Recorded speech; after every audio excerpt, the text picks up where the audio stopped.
আলাইকুম বন্ধুরা, একটা সময় এ দোকানে প্রতিদিন লাখ টাকা বিক্রি হতো। এখন বিক্রি কমে গেল। ভিডিওটি শেষ পর্যন্ত দেখুন কি কারণে বিক্রি কমে গেল এবং এটার কি সমাধান। বর্তমান সৌদি আরবে আমি যে দোকানে কাজ করি, এ দোকানে এক সময় প্রতিদিন 3 থেকে 4 লক্ষ টাকা বিক্রি হতো। এখন প্রতিদিন 30 থেকে 40,000 টাকা বিক্রি করতে অনেক কষ্ট হয়। দোকানটি রাস্তার পাশে, কিন্তু রাস্তার পাশে হলো এটি মার্কেটে নয়, অর্থাৎ এটি একটি গ্রামের রাস্তার পাশে। দোকানের লোকেশন 1 নম্বর কারণ হতে পারে। নম্বর কারণ, বর্তমান সৌদি আরবে অনলাইনে প্রচুর বিক্রি বেড়ে গেছে। সৌদি আরবে কিছু কিছু কোম্পানি আছে, যেমন নুন, সিয়ান, এরা কি করে কি সরাসরি চায়না থেকে ফ্যাক্টরি থেকে নিয়ে আসে, একবারে কম দামে সেল করে।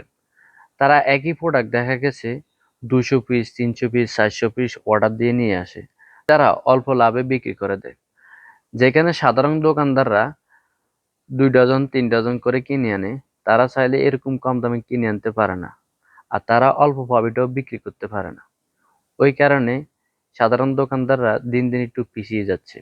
বর্তমানে যে প্রোডাক্টগুলো বিক্রি করে ওখানে দোকানটা টিকে আছে: জুতা, হালকা কিছু জামা কাপড়, সাইয়ারাদব 4 চাক্কা ছোট গাড়ি, ইলেকট্রিক স্কুটার, সাইকেল, বাচ্চাদের ছোট বড়, ইলেকট্রিক কার এবং কি ছোট খেলনা, ট্রলি ব্যাগ, কম্বল, বেডশিট। মহিলাদের জামা একেবারে বিক্রি হয় না, মাসে 2-1টা 3টা এরকম সেল হয়। তারপর মহিলাদের পেটিকোট আছে, টি শার্ট আছে, এগুলো বিক্রি হয় না। মহিলাদের কিছু জামা আছে বাড়িতে রাফ ইউজ করার জন্য, ওগুলা হয়তো মাসে 3-4টা সেল হয়।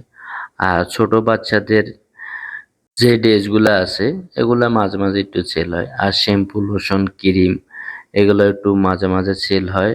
আর স্কুল ব্যাগ আছে, এগুলো একটু সেল হয়। মোটামুটি বিক্রি করে এখনো টিকে আছে। 2টা পদক্ষেপ নিলে দোকানটা ভবিষ্যতে ভালোভাবে চলবে। 1 নম্বর পদক্ষেপ, দোকানটাকে অন্য একটি ভালো লোকেশনে নিতে হবে। 2 নম্বর পদক্ষেপ, ধীরে ধীরে অনলাইনে বিক্রি বাড়াতে হবে। এই 2 পদক্ষেপ যদি নেওয়া যায় তাহলে ইনশাল্লাহ দোকানটা আস্তে আস্তে আগের তুলনা থেকে ভালো বিক্রি হবে। সৌদি আরবের বিভিন্ন ব্যবসায়িক লাইভ ভিডিও দেখতে আমার চ্যানেলটি সাবস্ক্রাইব এবং ফলো দিয়ে দিবেন। আর ভিডিওটি কেমন লাগছে কমেন্টে জানাবেন। আসসালামু আলাইকুম রহমতুল্লাহি ওয়া বারাকাতুহু। ফি আমানিল্লাহ।